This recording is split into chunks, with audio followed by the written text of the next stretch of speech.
Hey everybody, it's Creechboo from Drop Dead Ink again, and I'm going to do one more video on this just because I have a heck of a time seeming to capture what I really want to show you guys as far as setting aligners and shaders here on this particular cell phone. So I actually made a little diagram, and I'll go over this in a second, but I hear so many people talking about setting aligners and shaders, and I personally been tattooing for about 24 years now.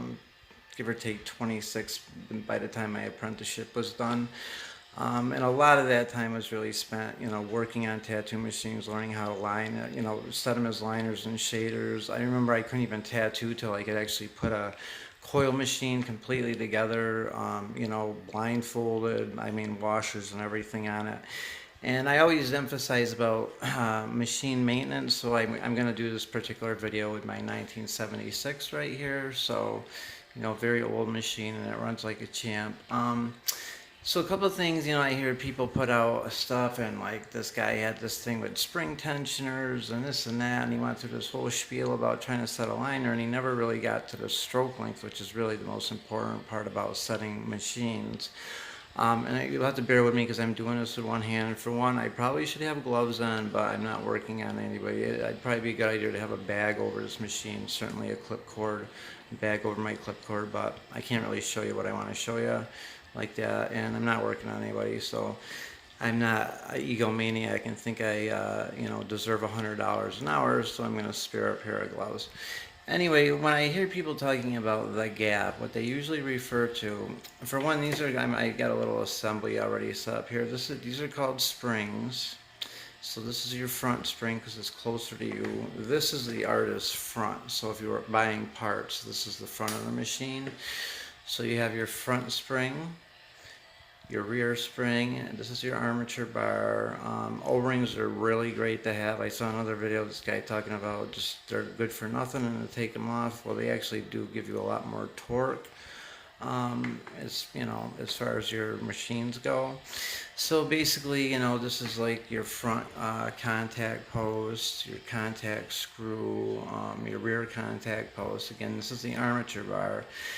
And what you want to look for as far as that gap goes is when this machine, and basically all the tools you're probably going to need is like I have a couple pairs of pliers that I'll use to bend springs with, because you're going to need to bend your springs. Some come pre-bent. You can buy them from places that are pre-bent. Some you actually need to bend. Like I personally buy 26 gauge blue steel springs that come flat, and I use those springs, and I've used them for years for both my liners and shaders. But if you were to get a heavier gauge, say like a 20 gauge ideal, that'd be for like a liner, and a softer gauge would be for a shader. But I personally found these 26 gauge blue steel springs work fantastic for everything. So you probably need a couple of pairs of pliers, and you would want to basically, hold one end of the spring with one set of pliers, and kind of give it a little tiny bend. You usually get the most torque out of the back spring, and about a 45-degree angle for your front spring. And sometimes I've really tweaked these a lot, and had to bend them a little bit back and forth to get it really running like I wanted to. But so this, like I personally use this after that 45-degree angles in it more for like fine tuning. So a couple pairs of pliers, a pair of set of Allen keys for whatever your machine may be. This machine right here is American made. One of these little eye loops, which are just basically magnifying glass, that are kind of really good when I show you as far as what to look for that gap. And about a nickel and a dime is all you're really going to need as far as setting the stroke length on your machine. So what you're going to want to do, as again I'm trying to do this with one hand and record, so you look at the top of that armature bar where that needle loops onto right there. And another thing, it's good to always set your machines with an actual needle in it, and a larger needle grouping is good because of, like, say, I use this 14 round shader basically to set everything with. So if it'll push like a 14 round shader, it'll pretty much push certainly any kind of liner I would use. And it's more or less a weight, so like a 14 round is pretty much equivalent to like a 15 mag, you know what I mean? It doesn't cover as much area, but as far as the weight of the needle itself has. So I always use like large needle groupings to set my machine with, and you'll notice in my videos I always have this little tube stem with this 14 round liner in it. And another thing you want to do too is I'm going to see if I can show you on this without taking this apart. When you put your needles in your machine, they actually have like, it looks like the needles are soldered on this bar, which they are. So you would want where it kind of like, I can get that, like basically where the needles are soldered on, you would want that on the bottom.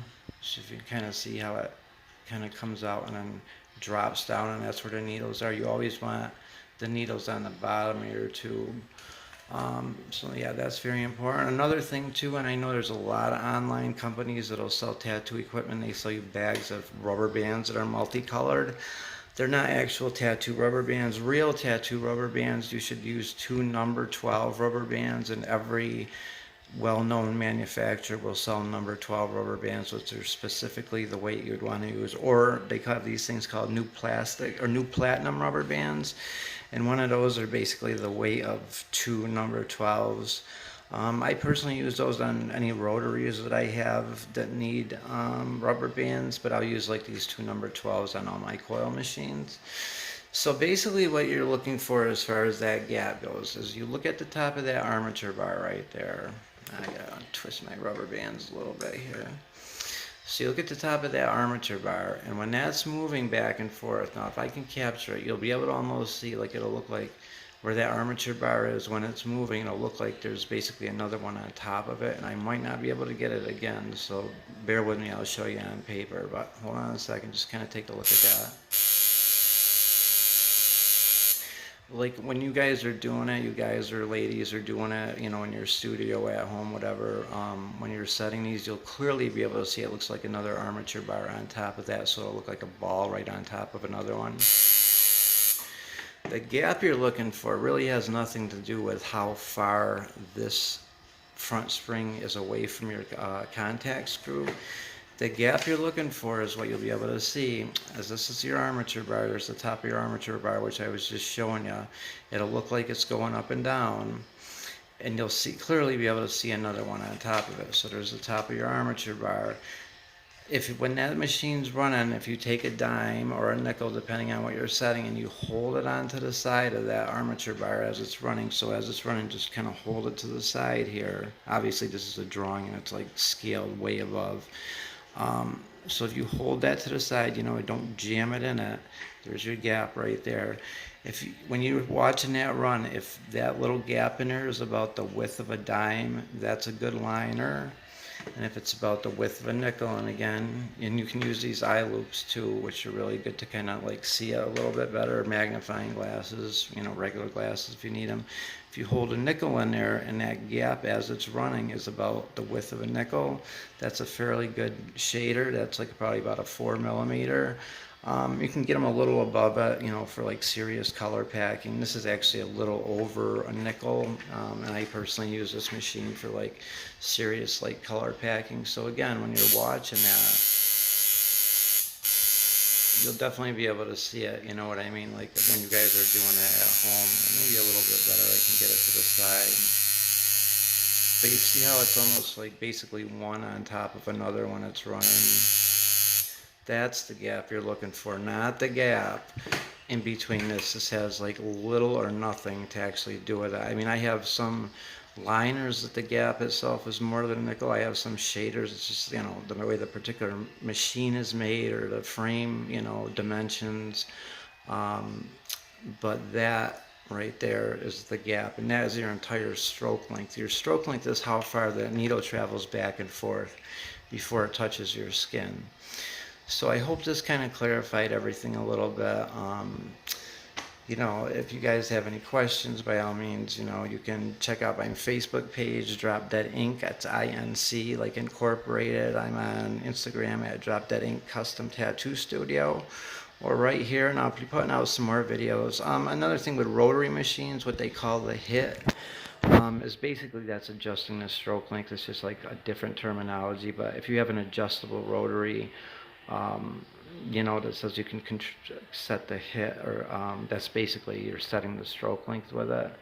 And then rotaries that are kind of somewhat backwards, like a softer hit, they say is like a shader setting, and a harder hit is like a liner setting. But I have another video out about adjusting the hit on rotary machines too, so you might want to check that out. Another thing too, I always emphasize if you're just getting into the tattoo business, it's like so vital to actually learn on a coil machine. Like what I learned on coil machines is priceless as years went on as far as troubleshooting. Like I got into rotaries probably 4 or 5 years ago. I see a lot of people going out and they buy rotary pens that are set at 3.5 millimeter stroke length non-adjustables, and they expect to do anything. For one, there's a lot of controversy about cartridge needles, and they really don't work like they should. Like a straight needle bar work performs 100 times better than the cartridge needles. But that's a different topic. But when you go out and buy rotary pens to start tattooing with, you're basically not learning anything about the mechanics of tattooing. It's kind of like you're just jumping into it without learning anything. Another thing too on rotary machines, they don't really like have give as like when these springs do when they're running. So when you're touching people's skin with a rotary machine, there's really nothing to provide a little bit of give like these springs have. Like when you're running it, I could actually run this on my jeans, and it has like a little bit of a dogging out kind of sound, which is another reason why I kind of set the gap a little bit more so when it's actually running. But anyway, like you have a little bit of give in that basically, and most rotary machines don't have that. So unless you really know what you're doing, you can do a lot of damage to people's skin with rotary machines. So again, I'll kind of hold this here for a minute in case anybody wants to, copy of it. But that's basically what you should be looking for. There's the gap, the top of your armature bar, and again, a dime in between that is a good liner, and a nickel is a shader or above. If you get it, it's a little under a dime, I would personally use it for like areas that aren't very fatty, like heads, feet. But you would want it for most areas of the body, at least a dime gap. And again, that's when your armature bar is actually traveling. You can watch the top of it where that needle loops onto. That's the gap you're looking for, not the gap in between your. I honestly have some machines, like I have this is actually older than that one. This is a 1968. It's the liner that I use with that. And the gap on, like when this is, if I were to actually pull that and rely on that gap being the width of a dime to set this as a liner, I would literally be slicing people's skin like it was a knife. So yeah, don't always depend on that, you know what I mean? Um, anyway, guys, I hope that helped a little bit. And again, machine maintenance too, very important. After every tattoo, I'll just kind of snug up all those screws on this, and that way I don't have to worry about it falling apart on my next client. So it's always crucial. Take a couple seconds after you get done doing a tattoo and just snug everything up real quick. I mean, again, I'm pushing 50 years old, and this machine is like 4 years younger than me, um, and it runs like a champ still. So machine maintenance is crucial, and I hope this helped. See ya.